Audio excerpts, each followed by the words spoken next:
Right, so for over 18 months now, the world has watched in horror as Israel has waged a relentless and brutal genocide against the Palestinian people in Gaza. Over 51,000 men, women and children, according to the latest official figures, have been killed, entire families are razed, hospitals and schools reduced to rubble, and a population being systematically starved and displaced under the guise of self-defence and national security. The atrocities have been so extreme now, though, especially in light of the collapse of the Gaza ceasefire, that even some of Israel's most steadfast supporters are beginning to break ranks, which now includes a number of the Board of Deputies of British Jews, no less. For so long the go-to apologists of Israeli genocide for British mainstream media, supposedly the representatives of all British Jewry, though that is very much a self-appointed claim. A great many British Jews, as appalled by their previous comments on Israel and antisemitism as any number of the rest of us.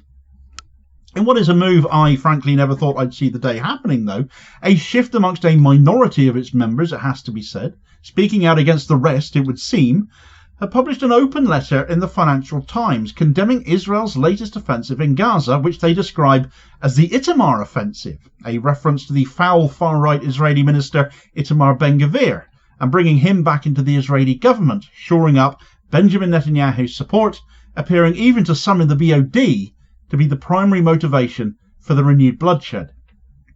Yet as surprising as this condemnation of Israel is, it is too little too late. Making that worse is the fact that only 36 out of some 300 Board of Deputies members signed the letter, roughly 1 in 8, demonstrating that the majority still refuse to acknowledge the gravity of Israel's crimes. So does this change anything, or are we seeing cracks appearing in one of Israel's most vocal British allies finally? And will they widen further still? Right, so the Board of Deputies of British Jews and their staunch long-standing support of Israel really begs the question, do they represent British Jews or do they just represent Israel? And for many people, including a good many of the British Jews they claim to represent, the answer is very much the latter. It is not a neutral body. It has long functioned as a staunch advocate for Israel, often conflating Jewish identity with unwavering support for the Israeli state, which is a falsehood. Anti-Zionism is not antisemitism, yet plenty of supposed Jewish representatives would demand you believe otherwise or be called a racist. This has become a more and more untenable position to take, particularly as Israel's actions have grown increasingly extreme, and therefore criticism of defending bodies like the BOD has become all the more vocal. The board has consistently dismissed accusations of Israeli war crimes, opposed the boycott, divestment and sanctions movement, and even lobbied the British government to adopt the controversial IRA definition of anti-Semitism, which critics argue, rightly in my view, is used to silence legitimate criticism of Israel. For 18 months of genocide, the board's public statements have been overwhelmingly supportive of Israel, even as evidence of mass killings, forced starvation and targeted destruction of civilian infrastructure kept on mounting up. Their silence, their justifications have been deafening, and made all the more so as the mainstream media wheel them out time after time to attack any given anti-Israel or pro-Palestine narrative. Therefore, this recent letter, albeit signed by a minority of board members, does mark a significant shift, albeit a limited one insofar as it changes anything.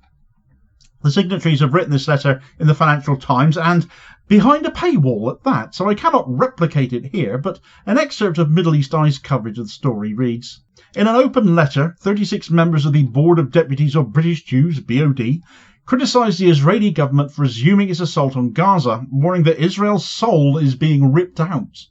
Published in the Financial Times, FT, on Wednesday, the letter is the first public show of opposition to Israel's war on Gaza from within the BOD. Signatories urged the BOD, which has more than 300 elected deputies, to release a statement criticising the renewed offensive in Gaza last month, but the BOD has not done so. The inclination to avert our eyes is strong, as what is happening is unbearable, but our Jewish values compel us to stand up and to speak out," the open letter says. "Israel's soul is being ripped out, and we, members of the Board of Deputies of British Jews, fear for the future of the Israel we love and have such close ties to. Silence is seen as support for policies and actions that run contrary to our Jewish values." What has also been said by these same board members, notably in relation to the ceasefire agreement from January, is that this had already provided Israel with more than enough security guarantees to move forward to phase 2, which Israel has systemically objected to. Yet Netanyahu, who is of course facing corruption charges and is desperate to maintain his far-right coalition so he stays in power, chose to reignite the war anyway for no more reason than his own self-interest. And of course we've seen the results of that in recent days. For example, there's been the news of a father who has lost all 6 of his sons in a single Israeli strike on their vehicle as they travelled to volunteer at a nearby soup kitchen in Gaza. There was the strike on the Al-Ali Baptist Hospital, which I covered the other day, on Palm Sunday no less, a Christian Baptist hospital. The staff were given just 5 minutes warning before being bombed, leaving the wounded with nowhere to go. And Dr. Mads Gilbert, who has volunteered in Gaza for the last 30 years, has described working in Gaza now as making Dante's Inferno look like a tea party. These are not acts of self-defence. They are acts of calculated, deliberate cruelty designed to inflict maximum suffering and harm. It is genocide. At least some in the Board of Deputies appear to have finally come to this realisation. But why has it taken this long for even a fraction of the board to speak out? The esteemed Middle Eastern journalist Jonathan Cook summed this up quite nicely, I thought, in a comment he put on Twitter about this news, reading, 36 members of the Board of Deputies, the largest body claiming to represent British Jews, break with its support for Israel's genocide in Gaza. The group think Israel's soul is being ripped out. They are a year and a half late noticing the genocide. They are 58 years late grasping that Israel has been an apartheid state. And they are 77 years late recognising that Israel is a settler colonial state. But hey, better late than never. I don't think he's very impressed at all. And none of us should be, really, because they still love Israel. They profess to still love Israel, despite everything Israel has done, for all of the time that Jonathan Cook has mentioned there. This is a belated and insufficient reckoning in light of these latest atrocities that they are leaving at the feet of Benjamin Netanyahu rather than Israel itself. The fact that the majority of the board still refuses to condemn Israel's actions even now, though, even in light of what their fellow colleagues have said, putting the blame at Netanyahu's feet, as I've just said, suggests a deep institutional complicity, and that this is backed up by some of the more rancid right-wing media outlets rapidly offering up a response by the majority of the BOD in light of this letter that's been tucked behind a paywall in the FT. One such publication, happy to tell the other side of the story, being Jewish News, and their chief apologist for Israel masquerading as a journalist being Lee Harpin, who covered this, part of which reads, the Board of Deputies represents the diverse constituencies of the UK Jewish community. We understand that around 10% of our deputies signed this letter, and that potentially others would associate themselves with it. Others would no doubt put more emphasis on the fundamental responsibility of Hamas for this ghastly situation and the need to ensure that they are prevented from ever repeating the heinous crimes of 7th of October. This diversity is not unlike the politics of Israel itself, whose rambunctious democratic culture sees a fierce exchange of views about these excruciating life and death issues. Genocide is apparently rambunctious democratic culture now, it seems. The majority of the board are not for turning, clearly. Moreover, the decision by these dissenting deputies to publish their letter in the Financial Times behind that paywall, rather than in a widely accessible forum, does underscore even their reluctance, it seems, to fully confront their own role in enabling Israel's crimes, and how timid they are even now in calling it out. If these members truly believed in the urgency of their message, why not release it more openly so more people can actually see it? Are you representatives of British Jewry or not? Why hide this behind a paywall? So if the board are not really making much fuss at all here ultimately, does this letter really matter at all? Does it make any difference? Well, it does demonstrate something of a split within the ranks. This is a fracture within the Board of Deputies we've now seen. And this is perhaps the most symbolically significant bit. Perhaps this is something that will continue to grow and drive bigger divides as Israel just continues its genocide with impunity. But it does not absolve the organisation of its past and its present, its ongoing failures to call out Israel's genocide of the last 18 months. What Hamas did on October 7th was, of course, reprehensible and condemnable. Their being solely at fault for the fatalities of that night remains questionable, however, in light of Israeli confessions and witness testimonies. But even if you hang what happened on that night solely on Hamas, it still doesn't excuse everything we've seen Israel do since for 18 months.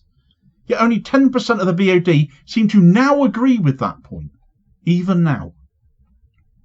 The majority's continued support for Israel, even in the face of genocide, exposes willful moral and ethical blindness within the ranks of the BOD, in my view. For those of us who have been paying attention, the atrocities in Gaza have long been undeniable. The fact that even some of Israel's most loyal defenders are now wavering should serve as something of a wake-up call. If they can no longer justify the slaughter going on, how can the rest of the BOD, and indeed, how can anyone else besides? Pressure has clearly come down on the BOD for its stance from somewhere, and so more of that, please, might continue to make life more difficult for them if they don't take a stronger stance. The minority who signed the letter must push for the entire organisation to condemn Israel's actions unequivocally, because there is no two sides in this. But quivering behind paywalls as they seem to be, whether they have enough spine for that remains highly debatable, therefore. The BOD aside, more support for Palestinian voices and the journalists who have been documenting these crimes for months will add to the pressure felt on the likes of the BOD and the government. And this is especially pertinent right now, since the British pro-Israel establishment is coming for Richard Medhurst again, who has been ordered to surrender himself by the middle of next month to police at Heathrow. So clearly the establishment are still coming for him, still think they can hold him accountable for the crime of actual real journalism. Therefore, we must keep up our demands that governments impose sanctions on Israel until it complies with international law. And we should continue to boycott companies and institutions that profit from or enable Israel's occupation and genocide. The Board of Deputies letter is a small crack in a dam of denial for this organisation, and we need a flood to see actual change. History will judge not just Israel, but those who enabled its crimes, whoever and wherever they are. The Board of Deputies' delayed and partial condemnation does not erase 18 months of complicity and much more before that. True morality requires more than a whisper. Demands a roar right now. So will the rest of the board find its voice, or will it remain on the wrong side of history, whilst a few of them squeak from the sidelines? Meanwhile, whilst some of Israel's erstwhile supporters are finding that unequivocal support harder and harder to justify, Israel's ability to continue its genocide of Gaza and its war fronts elsewhere might be taken out of its hands before too much longer, and it's China who might actually be responsible for that, ending the US arms supply chain to Israel as they appear more than capable of doing right now, and all because of Trump's tariffs. Get all the details of that story in this video recommendation here as your suggested next watch. Please do also hit like, share and subscribe if you haven't already done so as to ensure you don't miss out on all new daily content, as well as supporting the channel at the very same time, which is very much appreciated, holding power to account for ordinary working class people, and I'll hopefully catch you on the next vid. Cheers folks.